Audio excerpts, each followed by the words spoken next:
अगर आप भी चाहते हैं अजय धुन इंटरटेनमेंट का वीडियो सबसे पहले आप तक पहुंचे, तो चैनल को सब्सक्राइब कर ले, साथ में बेल आइकन को दबाना ना भूले, ताकि सबसे पहले हमारा वीडियो आप तक पहुंचे।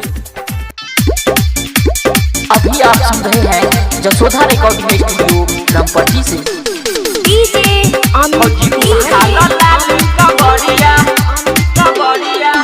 बोले बाबा जी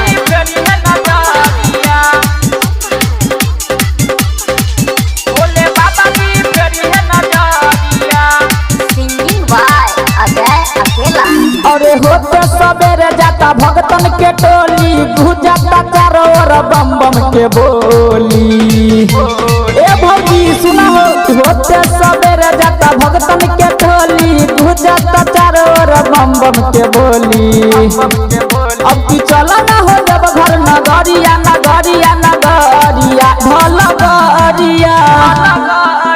भौजी उठा लो लाल कबरिया, भोले बाबा जी फेरी है नजरिया। ए भौजी उठा लो लाल कबरिया, भोले बाबा जी फेरी है नजरिया। भोले बाबा जी फेरी है नजरिया। भौजी उठा लो लाल कबरिया, भोले बाबा जी फेरी है नजरिया। हबे महादानी बाटे महिमा महान हो, सारा संसार एही से करेला बखान हो। हबे महादानी बाटे महिमा महान हो, सारा संसार एही से करेला बखान हो। सावन ह पावन बड़ी मन लागे भावन, सारा नजारा लाग देख मोहावन। जल्दी चलो ना दूरबा नगरिया नगरिया नगरिया धल गरिया। भौजी उठा लो लाल कबरिया, भोले बाबा जी फेरी है नजरिया।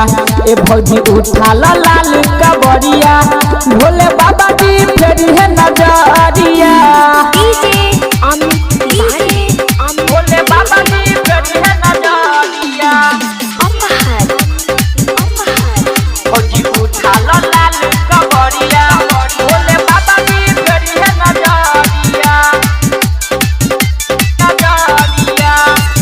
अजय अकेला गावे बाबा के भजनिया, झूठी के राइटर सोतीलाल तू मेले चरनिया। बुझले अजय अकेला गावे बाबा के भजनिया, झूठी के राइटर सोतीलाल तू मेले चरनिया। देव के देव हवे महादेव हो, केहू न भक्ति में करे मत भेद हो। नाचत मस्ती में चलो डगरिया डगरिया डगरिया ढोल गरिया।